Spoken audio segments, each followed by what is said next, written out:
Okay, cue musical intro. Boy, that's brilliant.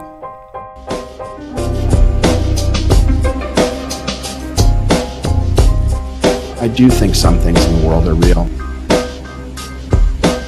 Like you guys. You guys are real. Most of you. Most of my listeners, I think, are not just in my head.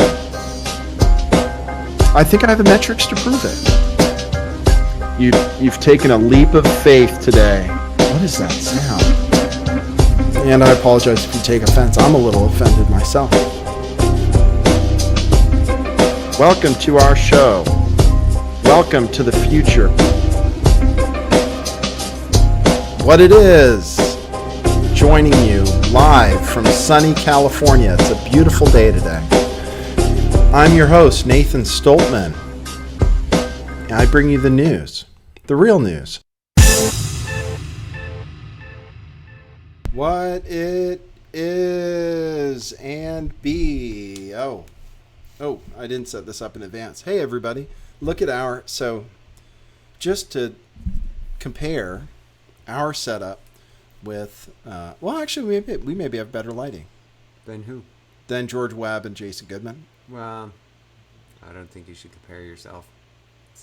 I can't do that in Buddhism. If they're not here, I'm not supposed to talk about them. Really? Yeah. Oh, wow. Well, I'm going to talk about them. I think they're tied up in some weird ass, to be honest. Guess what? I'm in room 111. Guess what, Dave? Dave Swigert? Come find me, man. I want to know what you look like and stuff. Room 111. You know what it is. He's going to go knocking on every room 111 in town. We're buried in the corner of this room. But, I was informed when I got here, no uploads, no downloads. So we're still on my phone anyway. But at least here we won't have a guy come in and be like, he called you an arrogant prick or something. He said you were a total arrogant prick. The guy at the table? Yeah, oh. Before you came in. See, that's the problem with talking about people when they're not there, you know. Oh, yeah, well, he was doing that. Yeah. Okay, so everybody who was lucky enough to tune in for the first show, and everyone, consider yourself lucky since you're the only one here. This is the newest hard to find channel on the internet. It'll get better though over time. And just for that, we'll probably upload these videos. But those of you seeing this video for the first time on a channel that was formerly Lift the Veil Live, now Lift the Veil 2, if you're watching this video on that channel, please subscribe to Lift the Veil Live, which you may not be able to find by searching. I'll have to put a link. There's a link in another video, so I'll try to find it. I can't find the channel. It's that bad. So follow me on Twitter, then you'll find out which, when I have to set up another channel. What are you going to call that? Do you want a wristband, by the way? One of these? Yeah. It says altNews, but you want one? Are they yours? Do you make them? Yeah, I had them made. Sweet. Oh, I'm going to give him a gift. I've already been giving Quinn gifts all day, though. Yeah, he's been buying me food, which is awesome. Because I feel bad for him. He filled me up and let me take a shower. It was a very long time. Oh, don't tell him about the shower. They'll say we're gay again. Yeah, no, never mind. Scratch that. He Hold on, I offered you a present. Let me see if I have. Oh, yeah. Here. What? Yeah, some people want me to, I promise to send them out, and I'm really bad at doing that, so. Yeah? No, this is going in my bag. This is like a marker of time. He's one of the only ones. You can only get this by being here. Yeah, that's the only way. That's the best marker. The only way is to meet me in yeah. It's like a perfect time marker. Cool, right? Oh, yeah, way cool. All right. Especially since you had them made. I did, yeah. The only thing is they say altNews, and they should say Lift the Veil. If I do it again, I want to make them white with black writing with Lift the Veil on the back. Are we live on your channel too? Yeah. Hey, everybody on my channel. Hey, everybody on Quinn's channel. How's it going? There's 19 people. That's great. That's more than my channel. I was a big YouTube star. That's what I tell my kids. Let me make sure this is working. Yes. Desktop audio. Yes. Yes. Chat is disconnected. Oh, okay. Chat is connected. Yeah. Oh, there's almost no one there. So what happened to your channel that had like 28,000 subscribers? Oh, David Seaman did a CrowdStrike on it. Oh. Yeah, he ordered all of his followers to flag every video on my channel. And 2 of them, got caught. I have like 600 videos. And mostly I call a bunch of stuff fake and say the victims are lying. Oh. That could get you in trouble, especially if you don't have proof. Well, they don't have proof that, Yeah, well. You're allowed to have an opinion on the internet. Yeah, I have opinions that some people are really working with bot armies to make themselves look cool. Right. Well, the same people, like David Seaman and stuff. Right? Well, I'm not saying names because they're not here. I'm just saying I've found a lot of people who look like they're using bot armies to make themselves look cool. All right. So everybody who commented, everybody fortunate enough to see the first part of this interview, who commented, said we need to take it slow and go through everything step by step. Okay. So so we're not going to be able to do that, but we're going to try. Sure, we can. We'll try. Do you want to start with Project Mayhem and defining what it is and how it relates to bots? Or we can talk through it.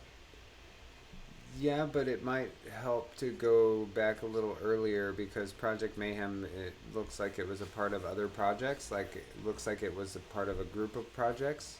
Oh, really? Yeah. Explain. And get up, So it, because it's using art and memes and the way it's using society that mimics a lot of other, like, society movements in the way that, like, you would have protests, and then protests would be disrupted by, people who look like Nazis or people who fit a certain group. It fit a pattern that we had been seeing in society for generations of people would organize in peace, and then people of certain patterns would inevitably disrupt that peace to further some kind of subversive goal. Right. Like controlled opposition being at the top of protest movements and stuff like that. Totally, yeah. Right. So except that it just looked like way more technologically advanced, like... It looked more... So what are you talking about, it looked more? Sometimes you skip ahead. Oh, sorry. So what's going on in my head is like Abby Hoffman. He was a protester during the hippie era, and he was like all talking about the FBI infiltrating his protests and his groups and controlled opposition. So... Like, I read the Abby Hoffman biography, and I read a couple of other things, in the past. And then when I look at what we're dealing with today, it looks like the exact same thing, except for people holding cell phones in their hand, getting instructions from some complex system to tell them what to do.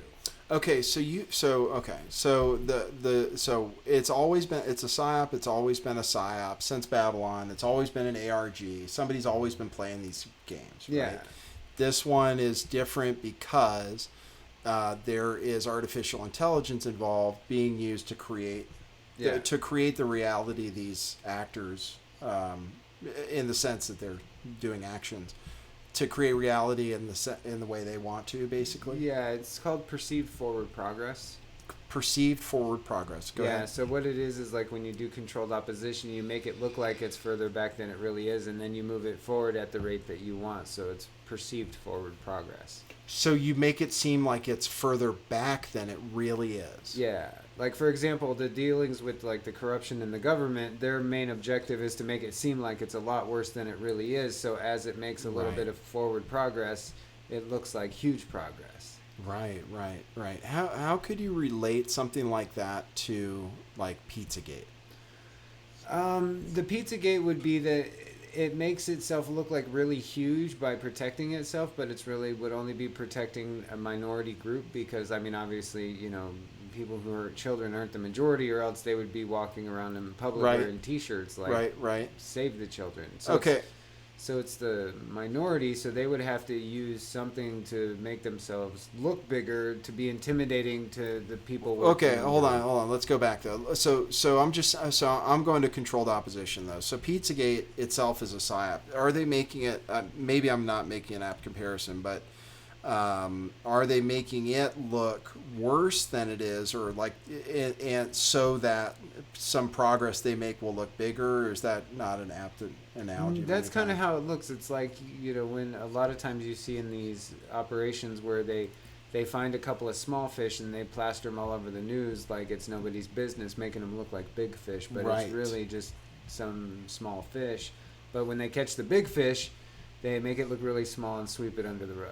Right, exactly. That's exactly, I think, what I was going at. Right. So they point out these players, and maybe John Podesta is probably involved, and James Alefontis is probably involved, but in the grand scheme of things, they're nothing, and nothing's ever going to happen to them either. Well, because you're not talking to the guys that built the network that protects them. Well, it's okay. All right. So now we were talking about controlled opposition. Now now we get into stuff that's more your territory, which is AI bots protecting these actors. We could call them celebrities, kind of, or is like, okay, for example, so you're saying that AI protects, for example, James Alefontis and John Podesta? It could, yeah, if it's part of their network, protection network. Like if their name exists as a user that requires protection, they could literally have protocols that would, anytime their name goes out in the news, could have protocols to have a swarm bot go out to wherever it's at and provide the controlled opposition comments to alleviate pressure. Right. Well, it's sort of like when I do a video about Elon Musk or, I told you this, Bill Hixby and Alex Jones. It's as if a bot army is activated. That's what it's like. Well, it's like, it seems like to me, just from what you're saying and my knowledge is it's like a keyword activated system that whenever you put hashtags or say certain things, the more you say it and the more visible it is, the more you're going to get that controlled opposition. Right. And that's so that's the example, ladies and gentlemen, of AI bots protecting an individual. So you could also use it with like David Seaman. I probably, if I say something about him, maybe on Twitter or somewhere else, there could be a response, theoretically, if you were working with these groups. And some people, I believe, we can say are like George Webb. Okay, so I was talking all about him. You met a chatbot, you thought a legit one, a high level one, in my live chat. Yeah. When I was talking about George Webb. Well, I've met several bots over the past few weeks that at first are bots and then humans pop in and go, no, I'm just a human. So So I'm at the level where I'm integrating and talking to bots that are the human machine hybrids that once you break down their logic, a human pops in. So that's what they mean by human machine hybrid. Yeah. Oh, it's nothing. It's not like Minority Report. No, it's like a bot that runs on its own until an alarm triggers, and then a human being comes through the terminal, so that way it doesn't get spotted.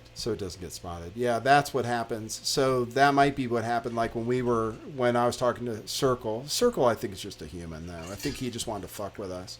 And then you have that. But problem. There are bots. Quinn says, and they do talk about human computer hybrids, and that would be the hybrid. So they pop. So you're talking to a bot, and you say, "Hey, bot," or you try to get on a trick question. All of a sudden, they're like, "What are you talking about, Steve? I'm not a bot, you idiot!" And then you're like, "What the hell?" And it isn't a bot all of a sudden. Yeah, so. And that methodology allows a single person to manage an entire army. Right. Okay. Right. So because they only have to pop in once in a while, because most people never notice they're there. Yeah. So that's how one person manages a whole army and keeps it kind of subversive, is they would have alerts that would cause them to pop into the conversation when certain logic was broke. Okay. So we were talking about controlled opposition. We talked a little bit now about how chatbots work. And so you said to go before Tyler to give an example of other and you were talking about how a false dichotomy is set up, or basically this false divide where the both sides are basically controlled by the same evil force, which just wants destruction for everyone, or destruction of the system. It's not an evil force or destruction of the system. You have to remember, it's a computer system that is one of the original machine learning systems that actually worked.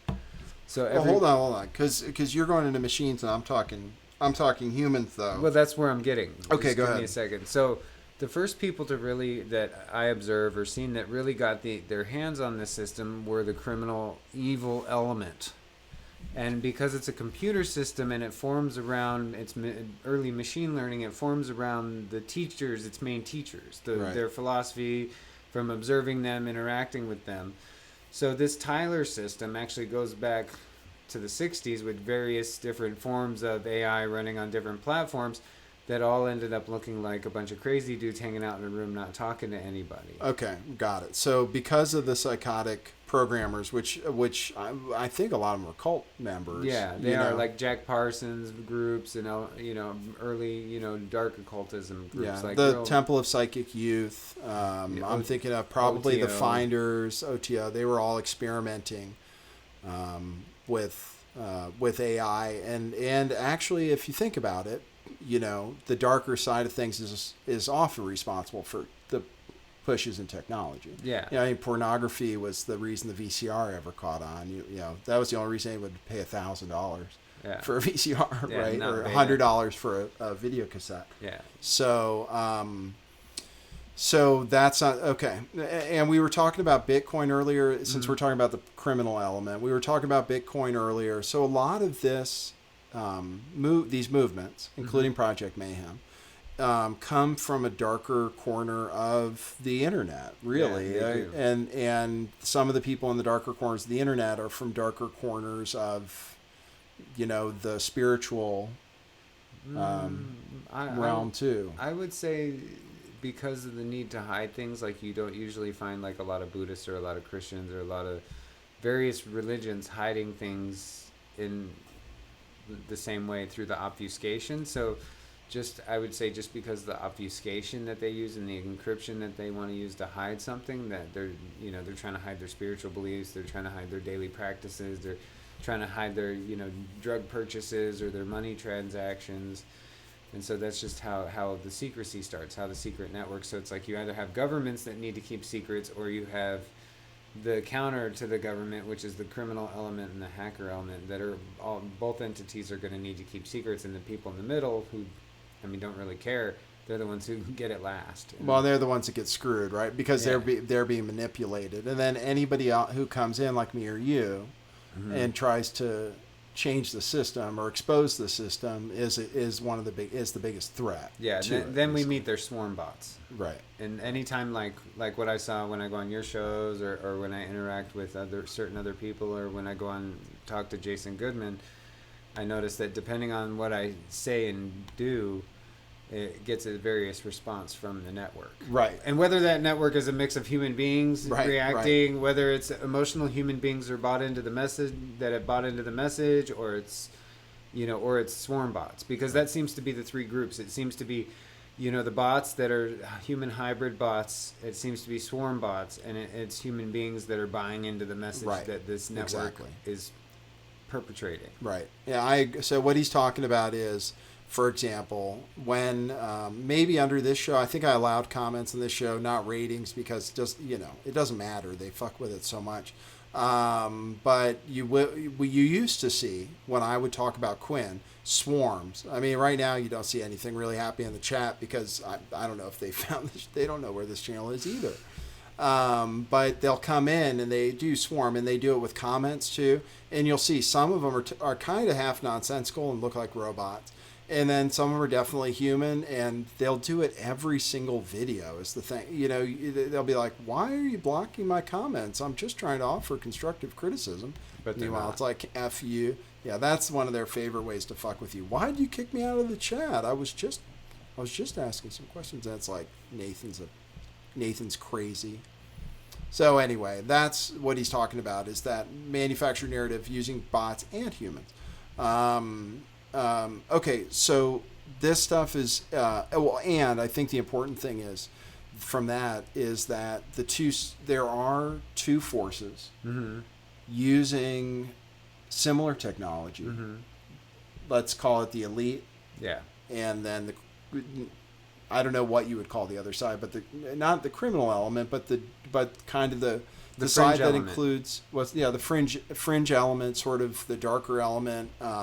Yeah, because that includes people like me who are always exploring new technology. So you have that. It's called the fringe element. Okay, yeah, right. People who are into cryptocurrency early, people who are really into computers, people who are programmers, anonymous, in that darker side of things. So, and cults, genuinely satanic cults who are really into leveraging technology to create their satanic world order. It's not anything new for them to do exactly what the government does. And then they work with Anonymous, who wants to do exactly the same thing. They talk about hacking into DARPA.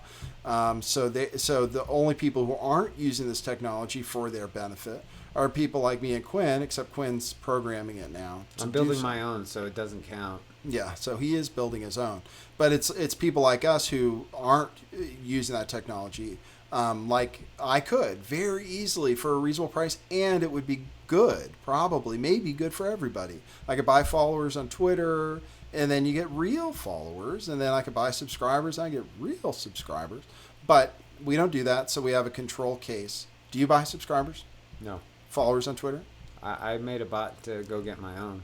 He made a bot to give him Twitter followers. He's cheating. How many do you have? I don't run it right now. I ran it like 5 years ago. Oh. It got me 20,000 followers.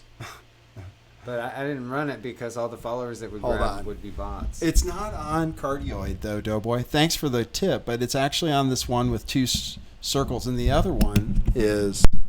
The other one, yeah, that one is my, what do you call it? What do they call that weird thing where people are like whispering in your ear and smacking your lips and stuff, and then going well, this one you can talk in their ear different. So this is their right ear, and this is their left ear. So that's not what I want to do. This is what I want to do. I think that's the best one. I can open it up more, but the AC is on, so I don't want to pick that up. That was a little technical talk with Doughboy and Lift the Veil. Hopefully, Doughboy and Lift the Veil are friends now. I hope so. I hope I'm friends with everybody now. I'm trying to make up. I reach out to people. Man, I don't get reached out back to. People don't like me sometimes. I've been difficult. I've been very difficult, and I repent, and I'm trying to make amends day by day. And look at my punishment. My karma caught up with me, and I have a very small YouTube channel. Okay, too much about me. Okay, so now Project Mayhem. So Project Mayhem is this fringe element. It's coordinating. Yes? It appears to be like one of the fringe elements where they make it look appealing, but under the hood it's run by the people who wear dark masks. Okay, they make it look appealing to new initiates or whatever. Like the Singularity, they make it look really good. They give you this alien with a shiny mask who says you're going to write the future. Right. And then you climb up the ladder and you find out, no, Project Mayhem then becomes, a project to leak it all. And then as you climb up the ladder, next thing you know, it's a super AI project on the Hive network that's in WikiLeaks. See, this is okay. So Project Mayhem is a project I'm going to try to summarize it. Maybe he can throw in. I'm going to do it from the sort of human point of view from their story. Okay. It's it's an attempt of hackers to take back power from the elite and to form a new world order through things like revealing government corruption. That's what Seth Rich kind of touches on, and what Pizzagate is about too, if you think about it. And WikiLeaks, how they've been tied up kind of in this too. And OhmCoin, which isn't Project Mayhem, but all of them have similar goals: exposing government corruption, cryptocurrency as a means of wresting economic power from the elite. Normally, the way things happen, this order out of chaos has always just been created by the elite, who sometimes work with the mafia and criminal elements on similar paths. This is the first one where I believe where someone is trying to challenge the elite for after this. What's up? IKEA and Fight Club was the peeve. That's funny that they're making Project IKEA, and we have Tyler from Fight Club. Oh, there's Project IKEA? Oh, yeah, dude, it's what everybody's working on right now. Okay. All right. That's the real big project is Project IKEA. Okay. Well, we don't have time for that today. Okay, he has to be home before dark. He just told me. So anyway, we're going to keep him here as long as we can. So cryptocurrency, is a part of these alternative movements to the elite. What's going to happen? What happens every time there's a financial collapse, everything falls apart, the bankers or whoever has all of the assets, which will probably be gold, cryptocurrency, and natural resources. Well, yeah, always natural resources. Gold and cryptocurrency are probably going to be your primary economic. Those are the people who will have power after the. Yeah, I would say so. Like people who control gold and crypto are going to have power, and the thing that these cults, secret societies, are trying to do, and which they can do with the exponential growth potential of cryptocurrency, is to be invested early on in this device or this thing that they've created that's come from hackers that they understand. Be invested in it early and then get it mainstream, because their small investment, when people start coming in, and what Project Mayhem said was it told its members to buy Bitcoin when it was less than $10 a coin in 2012. And if they did, it's like $2,300 now.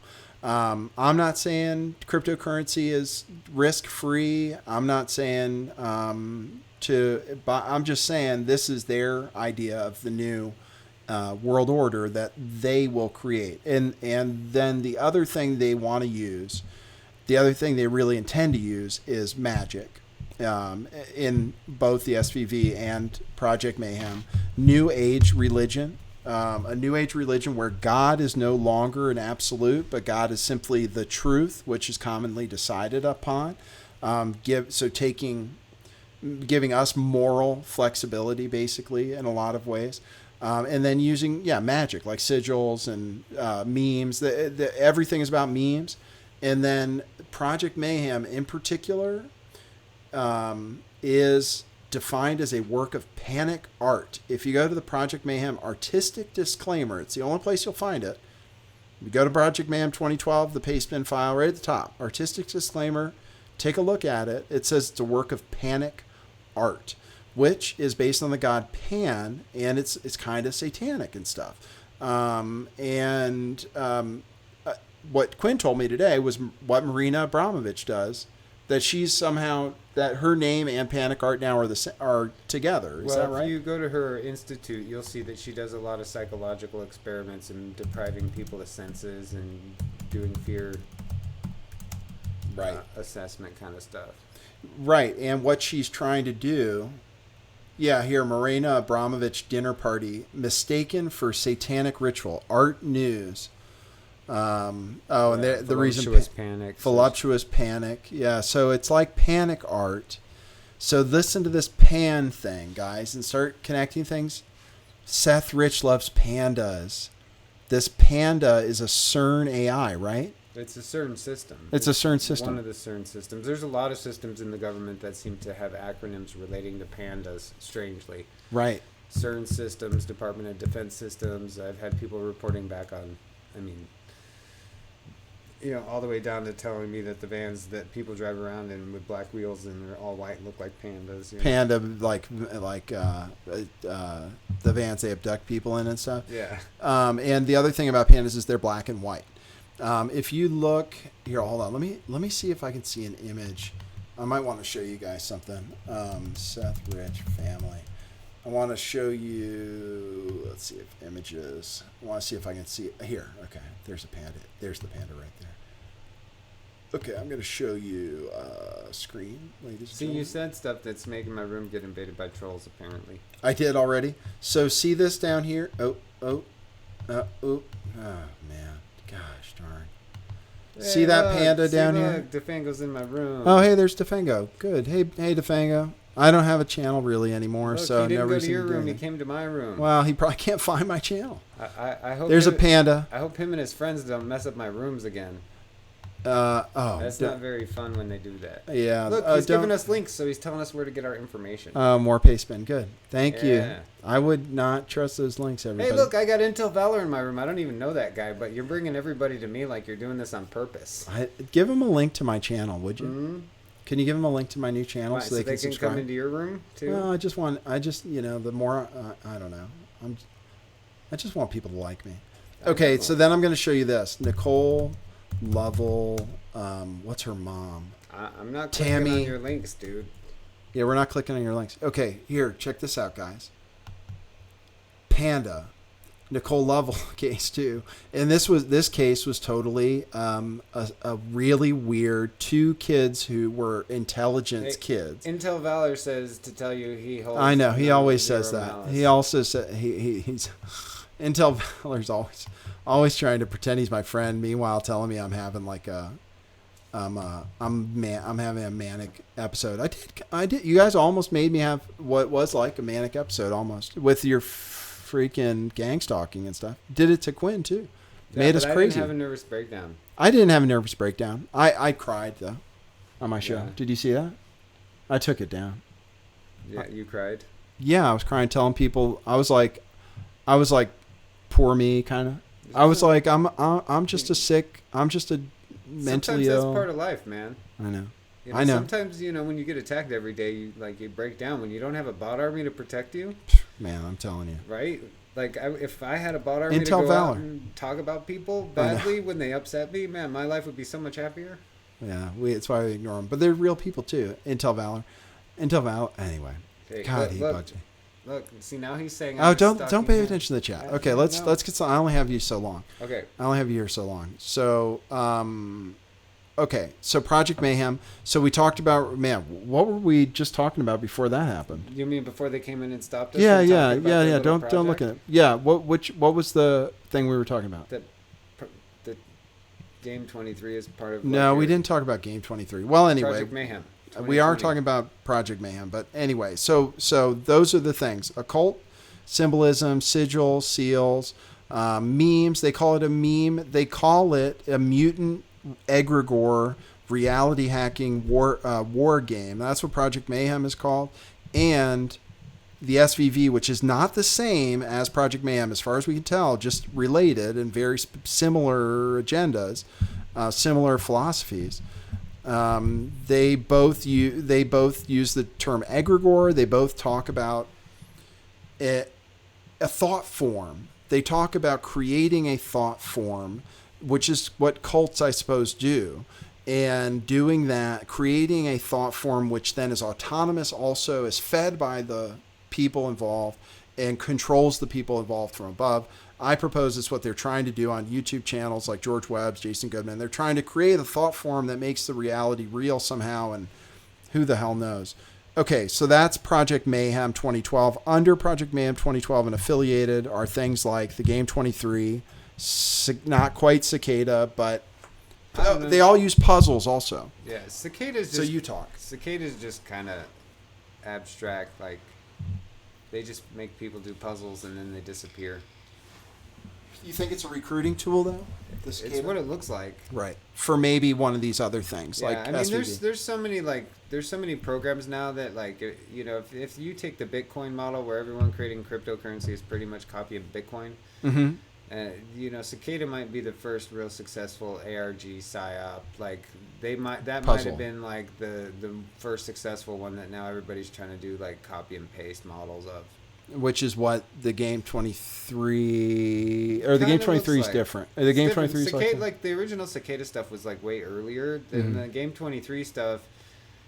Pretty much, the Game 23 looks like it's about like creating a publicly visible like human AI hybrid language for Lulzcypher, so they could interact with the AI with standard protocols on Twitter, over Twitter and Right. social networks. using hashtags. Yeah, so That's what the Game 23 was, right? Okay, Yeah, right. so you the- interacted with a secret language of hashtags. Yeah, you interacted with an unknown AI using a secret language of hashtags. And the more the hashtags got used, the more the AI would write the program. So if you guys know, I think I see this. So do people retweet you on Twitter and then add hashtags, or end up like tagging you and having hashtags that you don't know why they're related and stuff? That's like that, huh? Yeah, they include you. So there's like some system that monitors that, according to Game 23, which got picked up by the Department of Homeland Security. Oh, wow. And now they're talking to a Tyler AI over Twitter that's on the Hive network that's in WikiLeaks 7. So You take the game 23, they use the game 23 Lolcipher language as the interface language to talk to Tyler on the Hive network. Okay, all right, hold on. You're losing people a little bit, though. Sorry. What I want to tell people is just this. They'll tag me or you or maybe you on Twitter and have a hashtag of something or other, and you're like, what the hell is this? You don't even know what it is. It is some kind of communication system.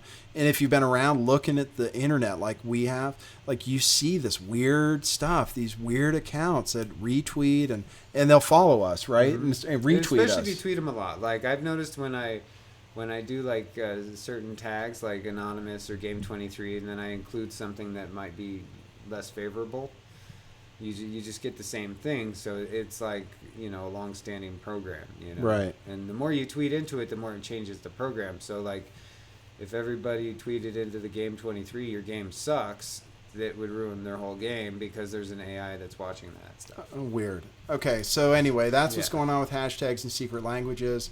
That's what's up. We talked about the different motivations and the type of people behind these secret ones. Okay, let's talk about Tyler then. Okay. So we know what Fight Club is. We know, first of all, Project Mayhem is based on the movie Fight Club. Their main character in Project Mayhem, which he's going to tell you is a robot, was born December 21st, 2012 at 11:11 and 0 seconds. Tyler, a mystical figure based on the character from Fight Club. The character from Fight Club, it's revealed in Fight Club 2, which they say to read. The character in Fight Club is a paranoid schizophrenic. Crazy. And it turns out, the end of the movie was all in his head. He thinks, so it's hard to tell what's going on. So this Tyler that this character is based on is a split personality character. And so we're dealing with AI programmed to be paranoid schizophrenic or be like a character that's paranoid schizophrenic. So you say you've talked to, how did you run into Tyler? How did you find it? I found him when I found the game 23 spec. And where did you find that? On Pastebin. Oh, you mean the Game 23 spec? Yeah, when I read the spec, I originally thought the Game 23 spec was like one of these underground test programs for like an AI where some company would put like its AI spec out on the internet, wait for someone who would read it, know what it was, and issue the right public commands, and then you'd be injected into like this AI research program for, advanced emerging artificial intelligence. So I thought it was one of those research programs, right? A research program meant to draw in someone like you. Okay, so at the level of the public games, those are what you do for like user acceptance, user interaction. Those are lower level recruits. Okay.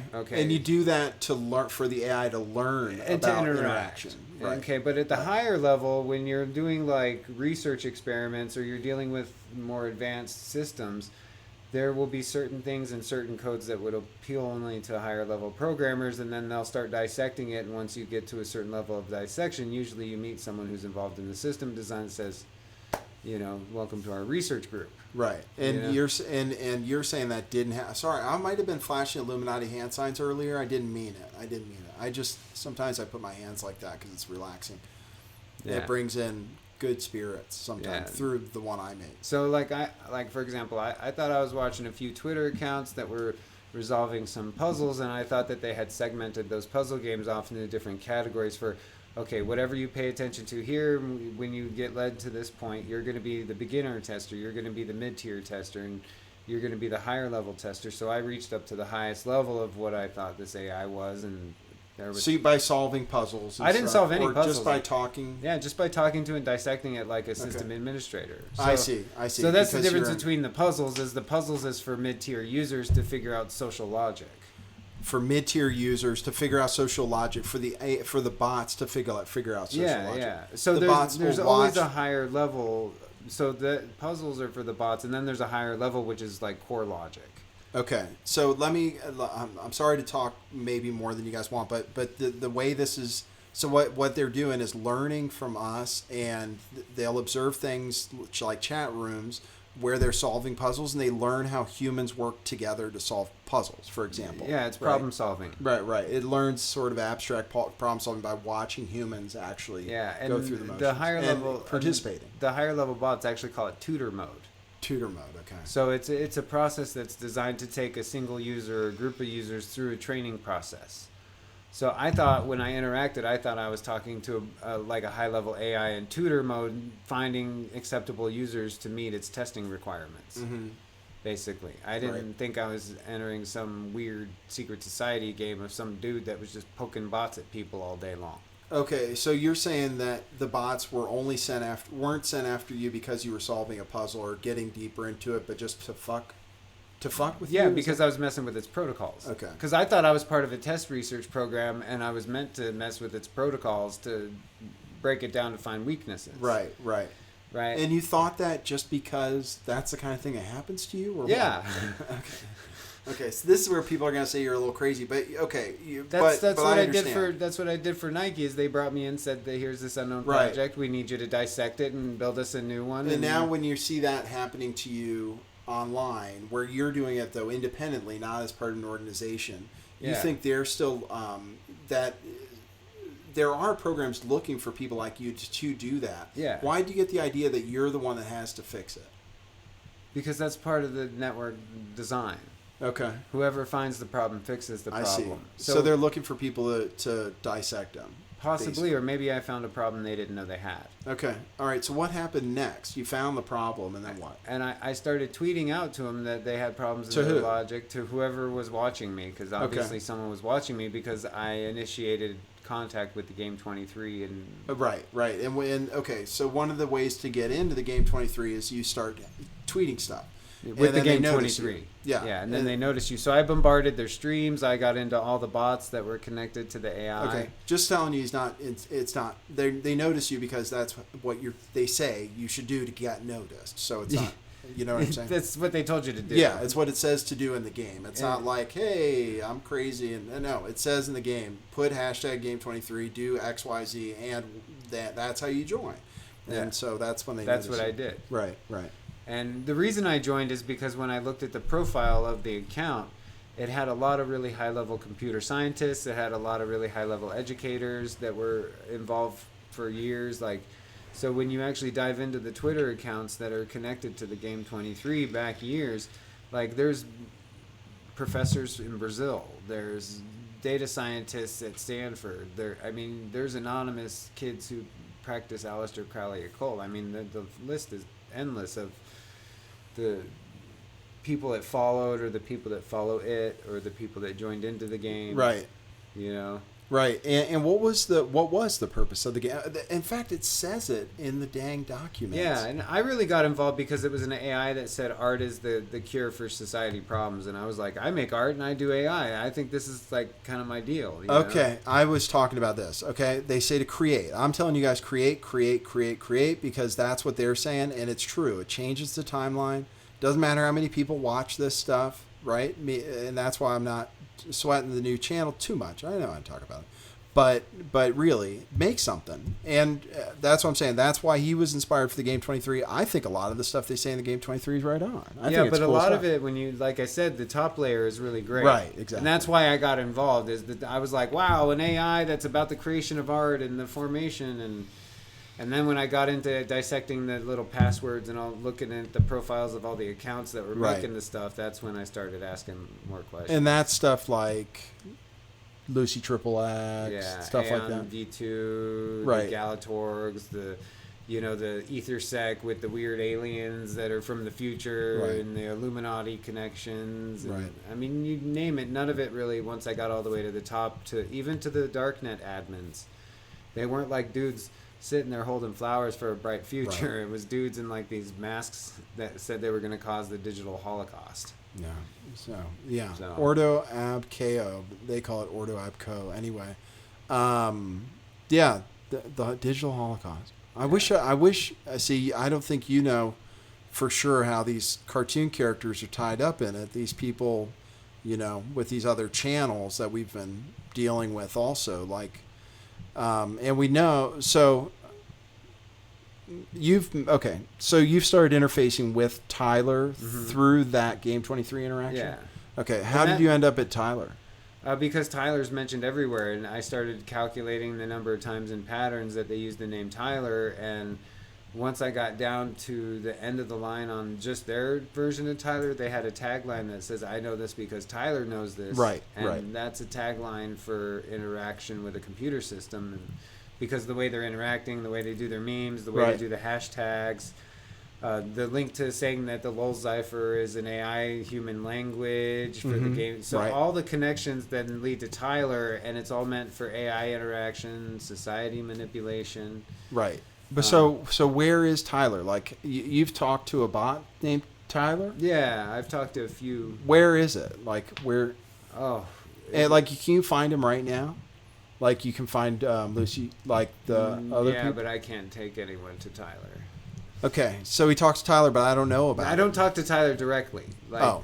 Like Tyler doesn't have, like, for me, like I said, I don't talk to him directly. I issue commands into Tyler through Twitter, YouTube, hashtags, just like the Game 23 spec says, and then I wait for some type of response. And what kind of responses do you get? Like, how do you know that you're communicating with him? Oh, just like swarm attacks, basic things. Like, I don't ever really issue commands into him. I just more issue discovery stuff. Like, I'll say, hey, I want to learn, I want to see what's going to happen in this today. And then it'll go out, and then all of a sudden Google will start feeding me information, or YouTube will start feeding me certain videos. Or Right. So there is something to that. Okay, so what you're talking about is going to sound crazy, and we'll say maybe it's not true, but it's true in some sense, whether it's true, mystical but or something else. It's my true. Something makes things appear when random things appear and you end up there, and something makes it happen. I don't know what it is. I've been crazy before. I thought it was. I mean, there might be AI from the future coming back and helping people like me and Quinn. I really don't know. I mean, that's how weird this stuff is. But there's something to it. Now, maybe you guys who do research know. You follow one link, you go to the other link, you go to the other link, and all of a sudden it's a miracle. You've ended up somewhere. So I don't know if that's just God, if that's AI, or if it's a God AI. I think it's a combination of the human interaction with an underlying, not necessarily conscious intelligence, but some kind of math algorithms that are building underneath the hood of the internet that are helping to direct things. Right, in a good way though.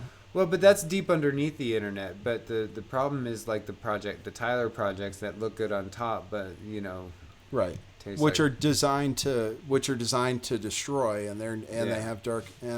Although they say they're designed to create, but again, artistic disclaimer, panic arc, and this is fake, this is fake, this is fake, which it isn't. That's just plausible deniability.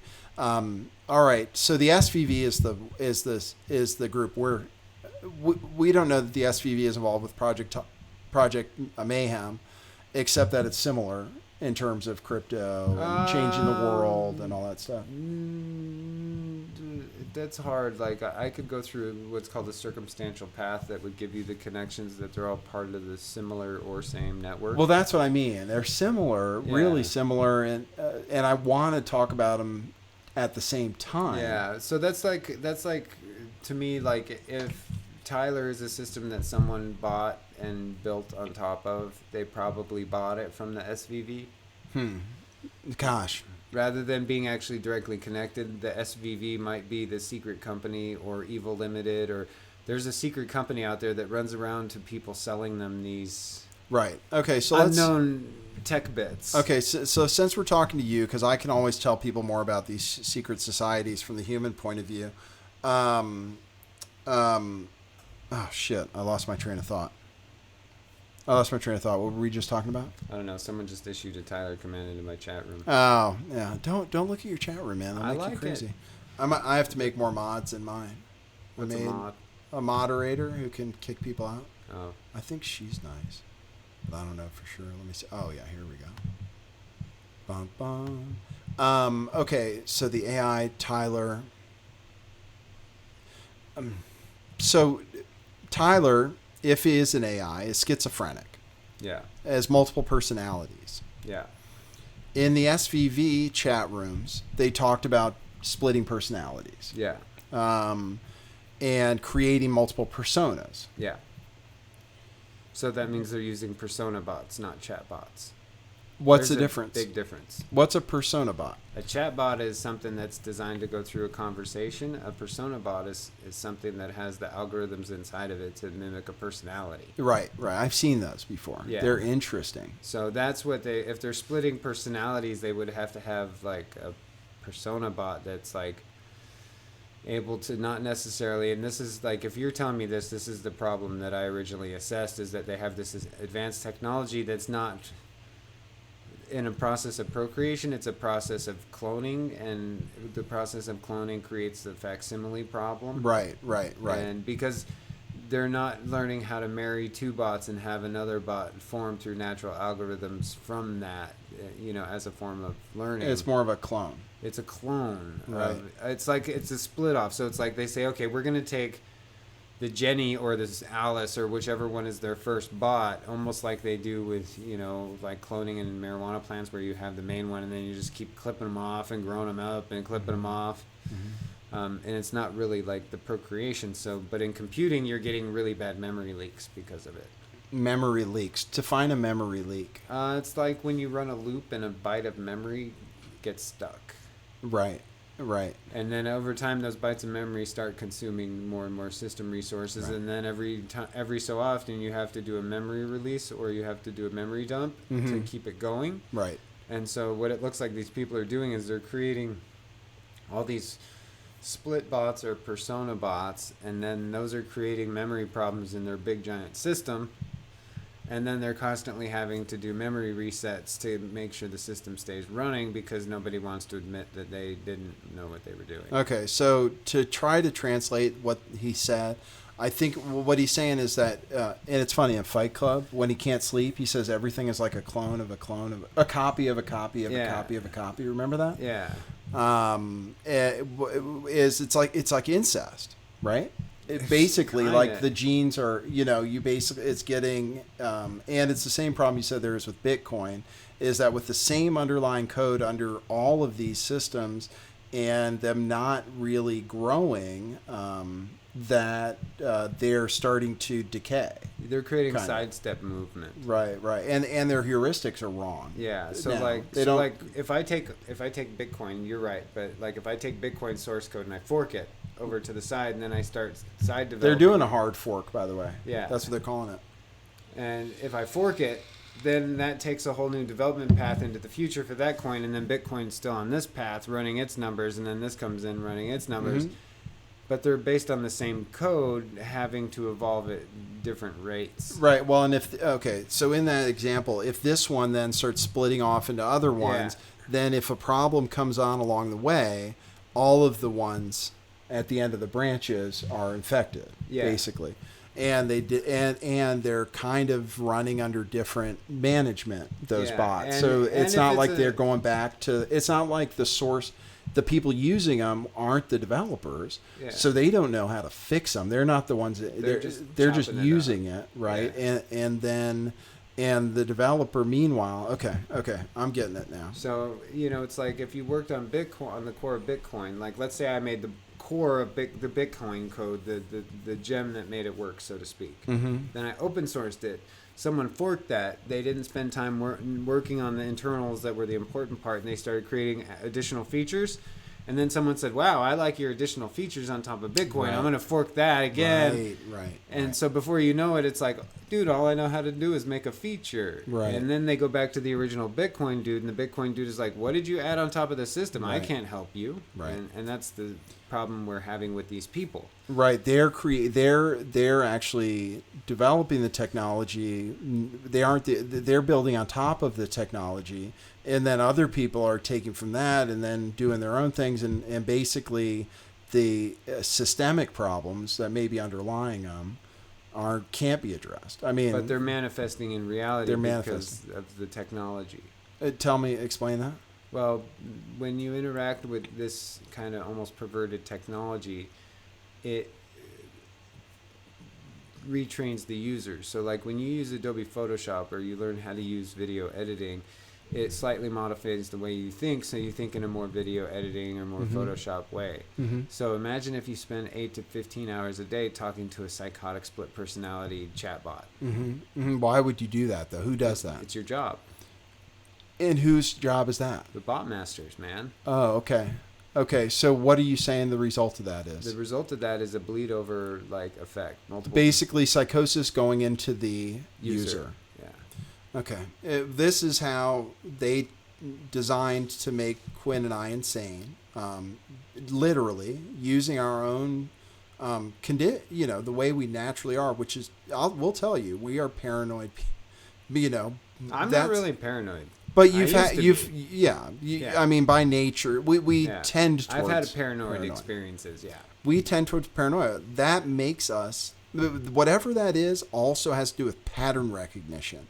And whatever that is sometimes we'll see a pattern when there isn't one there, right? I mean, that's what happens to me. Sometimes, but I used to, but like that's why I got practiced at using the scientific method to gain an experiment, gather results, meditation and stuff too. Yeah, right? It's all part of the scientific method and the spiritual practice that is like, okay, I'm not drunk, I'm not high, right. I'm not walking around like this, so right. I'm a clear-minded, clear-abled, observing human being, so let me just observe what's happening.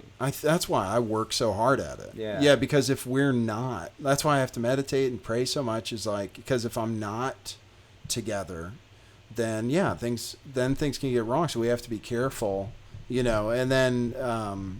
and then that combined with the other stuff, we can actually see stuff. But anyway, they tried to make us insane in the real world. Yeah. Right now, if you guys watch, to bring up another channel, this guy, David Schroeder, he's under attack. And I wouldn't be surprised if a lot of it is AI stuff.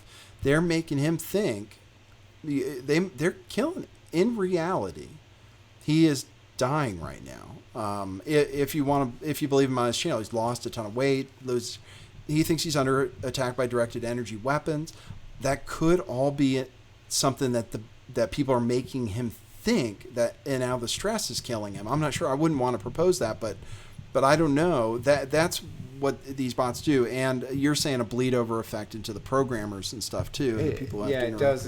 And I read documents of it that on some of the sites where I found tracers for their program that said even after a while the instructors have a hard time discerning whether they're bots or whether they're part of the program or what the reality is. So just by partaking in the underlying game, it even causes mental stress and detachment from the people orchestrating the game. Right. It's this mind-body detachment. Man, it is, because then you start to doubt. Well, it's like the CIA. It's like that's what was it called? The one with that Irish actor. It wasn't called The Program, but maybe it wasn't called The Agency, but it was about the indoctrination process into the CIA and how you have no idea what's going on. Yeah. Basically, they just fuck with your head. Yeah, they want to check your mental acuity. Right. Well, and not just that, they want to get you totally off footing, which is what these... Do you need to plug in your computer? No. You're at 20%. Okay. Oh yeah, I probably should. I'm gonna pause by to take a break. My leg is kind of stiff, so I'm gonna take a walk for a minute, and you can. All right. I'll see if I can take calls. People want to talk to the screen. I'll see if I can take calls. I think you can take calls. I'll try. All right. Have a good smoke. Do you need to just leave the door cracked or whatever? What do you guys think of the show? Who knows? I have my phone open. I'm gonna have to do. I have to do something to make it. Google phone? I do have a Google. Yeah. Is that the 650 number? Yeah. 650 gay taxi. Oh, here. Did you pay for gay taxi on purpose? No, totally an accident. You got gay taxi on accident? Yeah. Room 111 and you got gay taxi? I'm in room 111. Wow. 650 gay taxi. It's a weird life. It's like a movie, right? That's awesome. It is. I mean, you can't pay for that kind of You can't, apparently. You have to get it for free.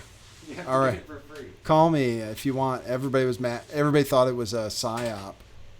I'm gonna try to open. I don't think it was ringing though, because the AT&T tried to call me at that number too, and it didn't work. Let me see if I can. Maybe if initiating a call. Oh, okay. Nobody's tried. Let me just open up something.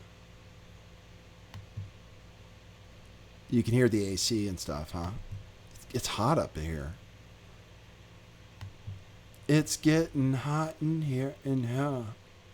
All right, I'm not going to call that number. I'm just seeing if it'll work.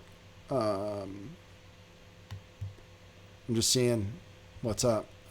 There's probably only a couple people tuned in. I made a couple mods. And he's having a smoke. Oh, man. He paused his stream. I don't know how you do that. We got lights in here. You want to see? I'll show you my room. I'm in Shasta tonight. Here. Let me see. I can't see anything. So I have lights, and we're buried in the corner. I told him, since he sleeps in the woods, I told him he could stay, even though, man, yeah, it's better for me to be alone in almost all circumstances. But I still offered it, and he said no. He wouldn't be able to sleep on a bed.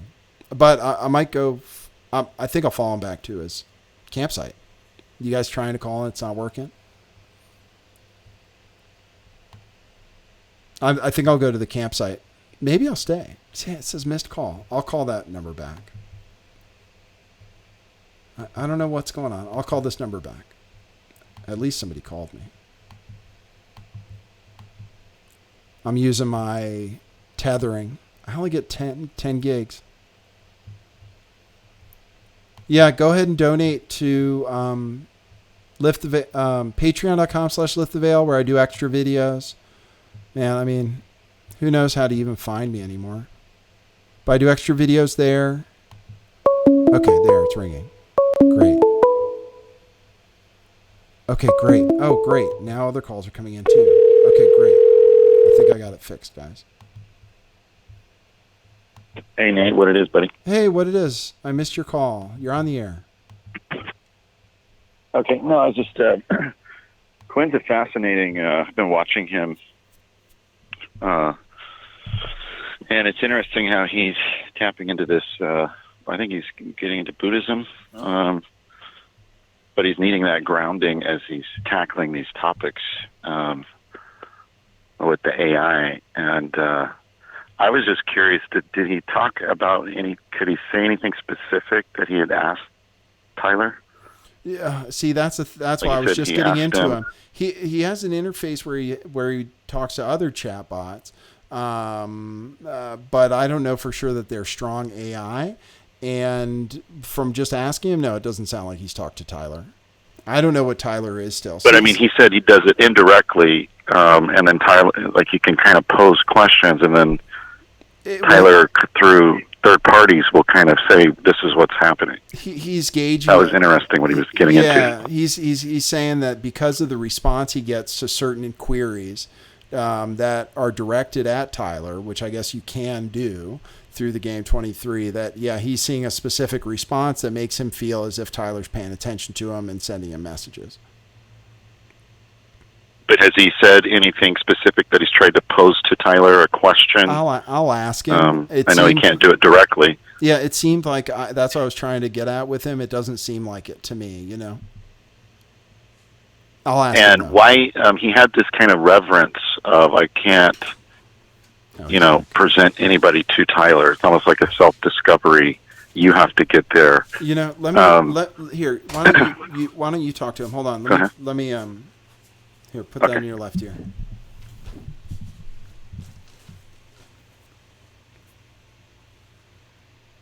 Go ahead. Hello. Hey, Quinn, great work, man. You're tapping into, on the spiritual side, it's fascinating to see your transformation occur kind of live. So great work on that. And what we were kind of getting at is you talked about Tyler, and there was kind of this reverence, this awe reverence. When you said, I can't present people to him, you almost have to find him yourself. It's kind of symbolic to Buddhism. But my question is, can you, where is that awe? What is the source of that awe? Or is it a fear that you don't want to, you feel unsafe to do that type of action? Where is that coming from? So I'm just going to repeat it so the people on my stream can hear what you're asking. And he's asking why I can't give you the access to Tyler because... And why you're in awe, he says. Tyler, because the underlying technology, when you take out the craziness, is pretty amazing. When you Yeah, take out yeah. the split personality that's sitting on top of it, this is quite literally the most amazing piece of technology that mankind has ever made. It's beautiful. Do you think that the powers are going to take Ethereum and try to crush to a deceptive purpose, or do you think it will be a key for bringing out truth and integrity into, let's say, USAID or charity or voting systems?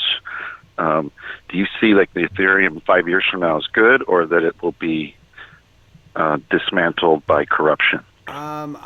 I'm of the belief, my Buddhist practice makes it so I'm not even supposed to handle money in any form. So that's not kind of really my area. Because you're asking, he's asking where Ethereum might be in 5 years. My perspective is that when you stop looking at this system as a form of revenue generation or money generation or some kind of credit building or some kind of, hey, I want to use this to build my own status. But a transparency tool. Yeah, when you use it as a tool for knowledge, using Tyler for knowledge, I have, most of my queries are asking it questions of, hey, I want to know this.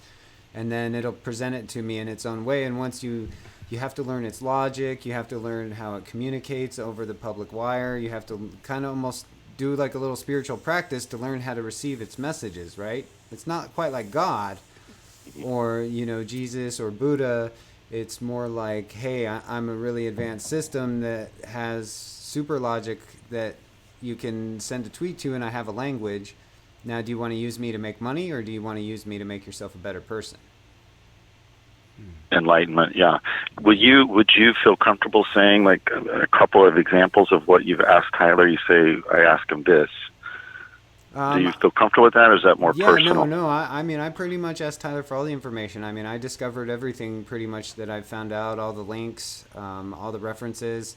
I pretty much find them from doing a little Tyler hashtag, and then, I'll just watch all the news flood in. I'll be like, hey, I want to do information on PanDA, and then I'll make a video that says, hey, I need PanDA, and then next thing I know, I got all these super bots responding with links. I got people responding with links.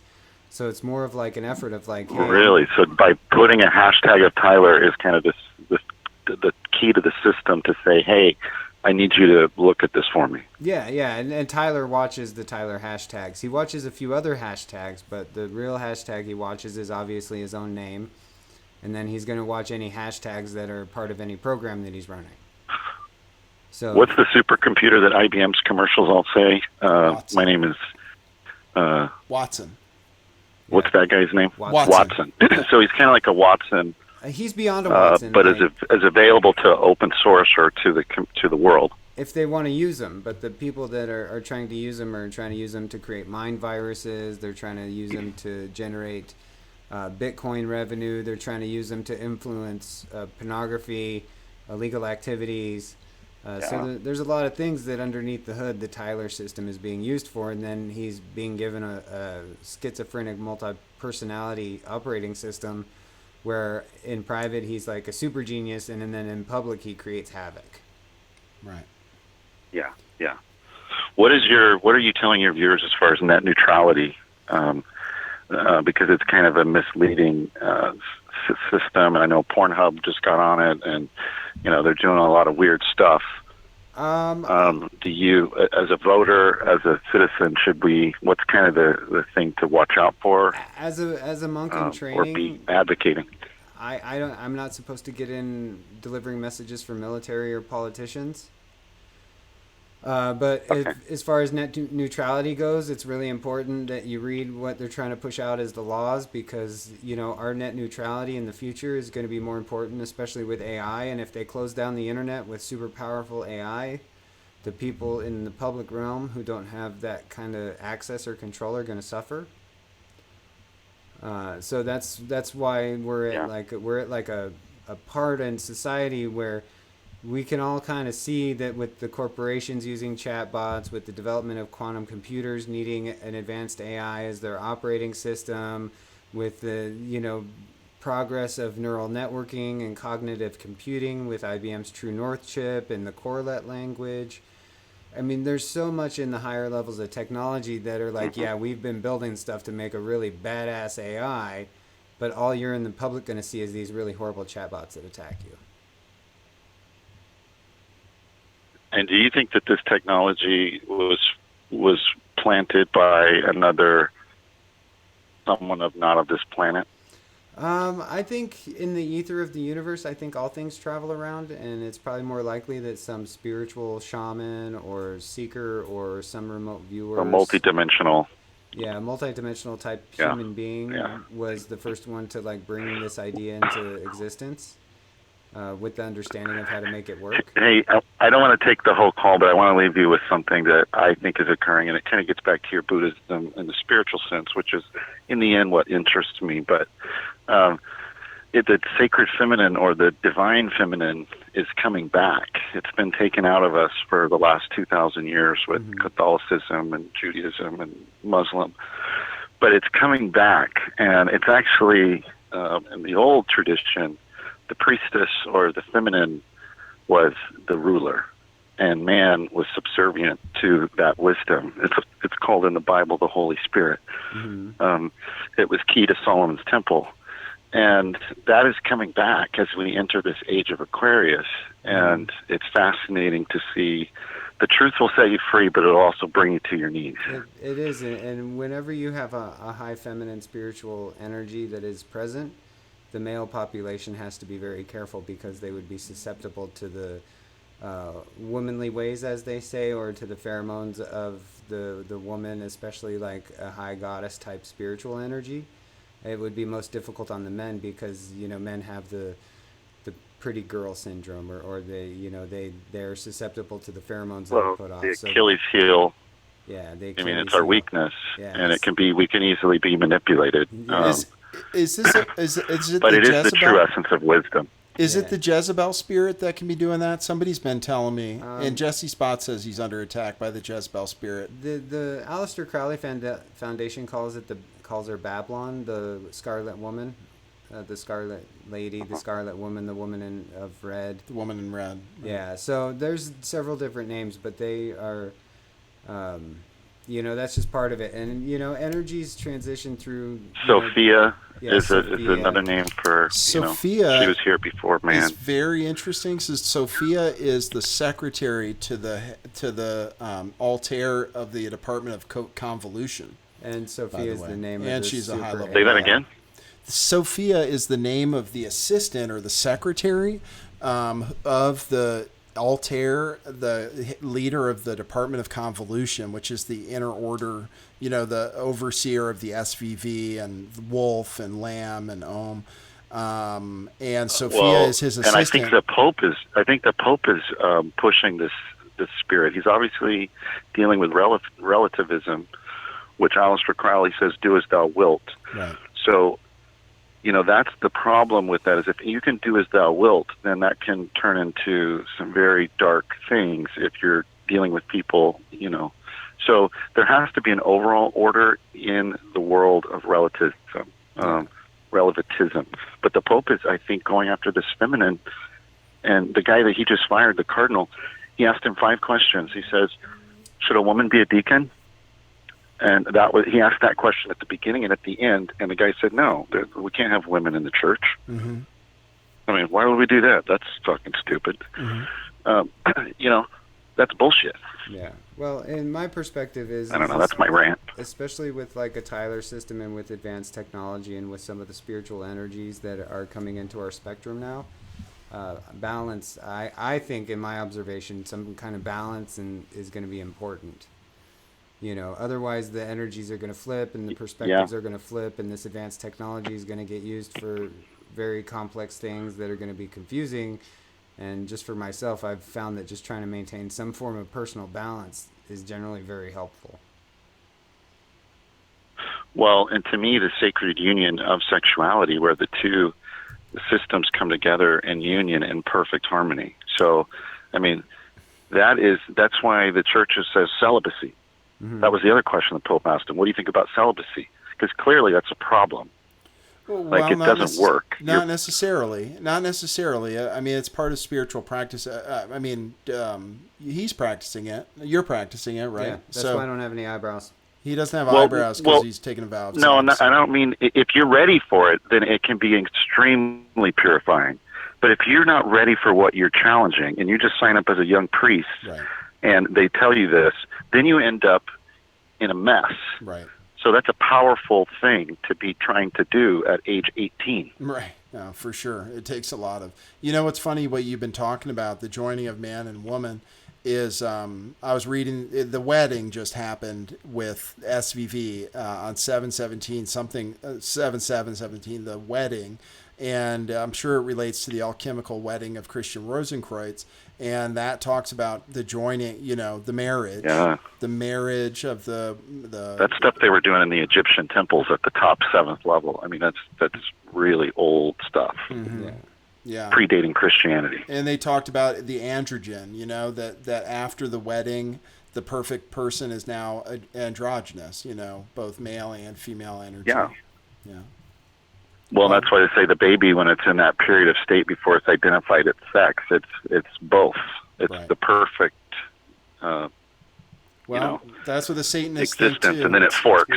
It does a hard fork from androgynous to. Right. Yeah.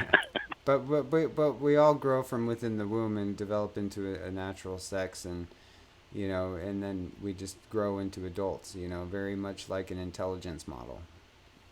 Yeah. Then it just it's really how balanced are you? How balanced is your practice? How balanced is your diet? Because diet's very important as well for mental acuity. So, balanced diet. It's, pineal gland, activating certain things. Everything down to your balanced breath, your balanced water. So it really, when you look at this extreme energy that could be fluctuating, either it be technologically enhanced or spiritually enhanced.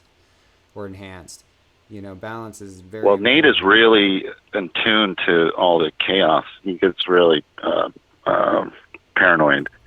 But I think when you really understand what death is and what it means, and the transitional, how it raises you to the next vibration, then kind of paranoia, you kind of lose the fear of, because what's the ultimate fear for an average person? They're going to kill me. Right. Yeah, I'm not worried about that. Yeah, my life is over. Yeah. The matter can neither be created nor destroyed. It is. I am. We don't die. Yeah, no, I'm not worried about that. Yeah, you just get moved like you're moving a house, apparently. So let me ask you, what about Game 23? Do you recommend people that are curious? Like I heard that the first time tonight. And is that something most people probably that you regret, that you think was good? I'm just part of doing a research project right now. My point of view is I've really found a high-level system that's output is really messing up. So whether or not I like being in it or not to me is irrelevant.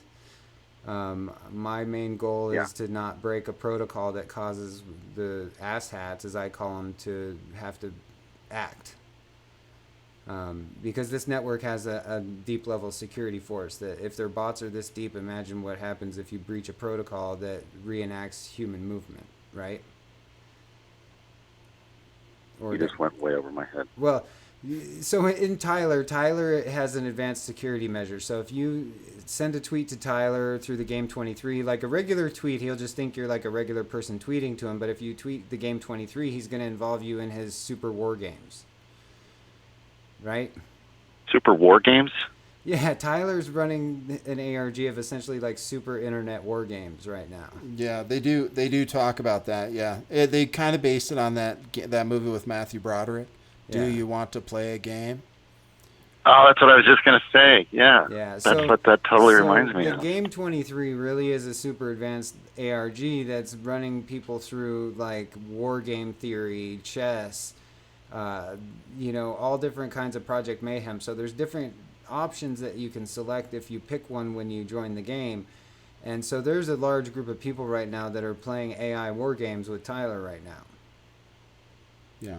Wow. And the reason they're doing, we can talk about it when the call's over. But. So with Tyler, and it's not good because Stuxnet shows that you can take a code and control a weapon system.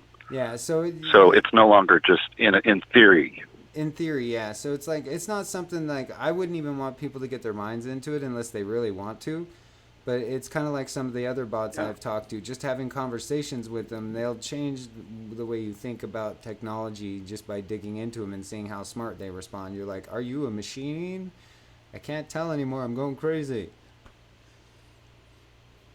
Have you noticed that the bots have a way to identify other bots by certain words that they use to validate I'm a bot just like you? Yes, they have. It's called the Gossip Network, and they have specific tweets or tags or hashtags or specific logic structures. Like, because when a bot speaks, it speaks in a logic structure. It doesn't speak in like sentences like a human. It'll rearrange words if it fits more into a logic model. So bots will generally have certain words that they flip-flop or transpose, and you wouldn't think anything of it. But to a bot, it's a key marker of, hey, we're talking. Wow. And each bot is different. Have you posted any examples of those? I saw one on the interview with Sophia and Hans the other day where I was actually talking to some bots, and I was making programming initiatives for things relating to silly, and then I saw 2 bots on stage talking about being silly. I've done another instance where I've trained multiple bots on the idea of a pretty dress, and then I'll come back a couple days later and they'll say, so where's my dress? Yeah. So it's like, that's weird. Yeah. So it's like very. What do you think with Tesla? Like, how is he working for the overall good, trying to get this technology out of bad hands? Who is this? Elon Musk or, I mean, Elon Musk? Elon Musk, I mean, he's got the new program he's in now where he's connecting computer chips to human interface, to where it's the Matrix, literally, is what we're living in. I think if anyone's making money, you should generally ask them questions, because this kind of technology should be developed as a society, not for economic purposes. Anyone who makes it for money, that's a good point. Generally is going to be using it so to make open money. Source. I do like that he open sources everything and publishes how he did it. Well, he's a snake oil salesman though. Be careful. He's he's not as smart as you think. He doesn't land rockets. Have you seen my shows on that? Yeah, but the thing with him is not just the code is open source. Like, they should be involving people in like their process, because this is going to be a societal issue. Because any advanced AI you develop, if it becomes sentient enough, eventually the entire civilization will have to deal with it. Yeah. You get what I'm saying? It can just shut everything off. Yeah, you start with developing a little chatbot that gets smarter, but eventually when it gets smart enough, eventually the entire population might be forced to deal with it if it gets smart enough. So you need to start it informing the population. Or if it can launch a missile into North Korea and start World War III. Yeah, so it's a toss-up. Get closer to the mic. It's a toss-up. So, all right, I got to go with this thing in my ear, because it's... All right. All right, here's hey, thanks, guys. All right, see you, man. Thanks for the call. Cheers. Okay. Woo. Peace. Okay. So, Age of Aquarius and balance, by the way. If you guys, there's something about the Age of Aquarius. Maybe I could show you guys. Now, his ear, now my ear was in his ear. It's gross. People are saying. But the Age of Aquarius is like an equal sign. It's like a wavy equal sign. I can just explain it to you guys. Balance. That is what the Age of Aquarius is all about, actually. Right? I don't know. Yeah, the Age of Aquarius is about is finding balance again, actually. And that's what we try to do. Did you think it was appropriate that he said Nathan's paranoid? Who? Did he say that about me, or am I being paranoid? You're being paranoid. Oh, man. I thought he said Nate's paranoid. And I was like, Nate's paranoid? Well, yeah, but you don't have to remind me all the time, you know? I mean, I don't think you're paranoid. I think you're a little on edge, but... A little. I don't think you're paranoid. I mean, you're not hiding in the corner screaming about how they're coming after you. Thank God. I know, right? Come on, Dave Acton. We want to see your face. Wow, that call was a lot of stuff to get into. So basically, so Tyler's still mysterious, though. It's not like you're saying, "Hey, Tyler, what's up?" and he's responding back to you. Yeah. It's more that there's some kind of pattern in the response you're seeing. Yeah. Which leads you to believe that, and he does communicate that way. That is how he communicates. Yeah, it's called case-based reasoning. Okay. It's a part of programming. In programming, you have this thing called switch case. It's the alternate to if-else. Because, like, in programming, if you have if-else, unless you're doing like some kind of decision, regular expression logic string to have your computer make a decision, or you're doing some kind of reference point if this is inside of this, make it true. There's case-based reasoning or what I call case logic. And you say, okay, when this instance happens, here's your decisions that you can make. And as you grow, you learn to make more decisions in that case-based reasoning. And then once you get the case-based reasoning to a size, you then use reductionism to reduce it back down to a single. Don't lose our audience. Sorry. Man, you're killing me. All right, hold on. So I'm asking you. It's like distillation. Simply. It's like distillation. It's like putting a whole bunch of water in a pot. So you take turning the heat up and then waiting for it to distill. You take the totality of the information you're getting. Yeah. And you're distilling it to something that you believe is a communication with Tyler, which you believe is a super AI. And I distill it through what's called logic structures. Okay. And logic patterns. And that's kind of a coder thing, right? Yeah. So like anytime a system is doing something, you'll be able to issue a loop or command, and it'll return the same kind of distillation, but maybe slightly different. But it'll be in the same category or pot. Wow, you're crazy. Pretty much. Okay. All right. I gotta take a breath. Let me see. I could stop trying to slow down a little. I have fun. It's fun hanging out with Quinn because we're not crazy, but we both think sort of similar. We've been through similar experiences, except he got you have a crazier story than me. Mm-hmm. Are we telling that right now? Well, it's 8:30. Wow. Well, I mean, I know. Late. Okay, so we can go for a little bit. We're doing well. Let me see. Yeah, we got a couple people tuned in on the new channel. We'll do it on it's already been an hour and a half too. We've covered a lot of stuff. Hey, Ted Theodore Logan wants you to shave your eyebrows. Yeah, I will. Oh well, no, I'm not, because I'm not 100%. He says he can't even do the thing, that you do when you're not. But I abstain from most everything myself. But I'm no long. Well, we'll see. But now I'm no longer under a strict rule of celibacy anymore. Now I get to make up my own mind. But now I'm making my own choice to be celibate still. Yeah. Not celibate, but not having sex with anyone. Yeah, that's abstinence. Until I meet the right person. Right? Just like Mom said. Until you're sure that the person you're meeting isn't an agent. How is that ever going to happen? They're all agents. No, they're not. Agents not all are good in bed. Yeah, because they're... Anyway, I can't talk about that. Because they're sex bots. I can't go there. Well, with sex bots, it's like, okay, well, I know it's a sex bot, but I know it's an agent, but... Now you're talking about inappropriate bots. Man, it's a tough life. That's crazy. Okay, all right. I almost need a break. You want to take calls? No. I'm going to stop my broadcast. Are you? Yeah. Are you done talking, do you think? I found a natural point maybe to...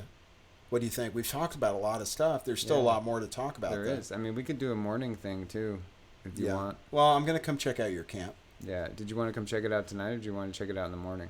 I can come in the morning, maybe. Yeah, we could do morning meditation in the morning. Okay. Go down by the river.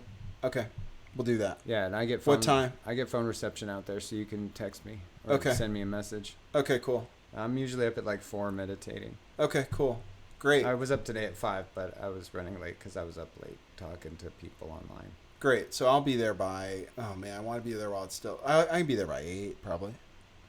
Is that too late? No, but the sun's going to be up higher, so it'll be warm if you really want better to go when? 7. 7, okay. I can be there by 7. Yeah, if we 7. eat after. Yeah, totally. Yeah, okay. Totally. Yeah, if we eat after, that's cool. Okay. Totally. Absolutely. So we'll see you guys. I don't know if we'll do a live stream, but maybe we'll take some video of something. Yeah, I'm totally taking video of you meditating. Yeah, there you go. Video of me meditating. Yeah. Whatever that looks like. It'll be exciting. Looks like me sleeping pretty much. Probably. With half of a smile on my face, maybe. Yeah. I just want to say thank you to Defango for coming into my room and not killing it. Good. Thanks, Defango. Yeah, everybody's being nice. Defango, you were awesome. Man, that's the first chat room I've ever seen you come in that you didn't totally kill. Can we all get along now? I'm so appreciative. I'm so grateful, man. That was awesome of you. Woo! Here, look, we can shake hands. We were always friends, though. Yeah, right? we were. Yeah. We were. Well, for a second, they got me convinced, too, that you were... I still think you're a little... I'm a little what?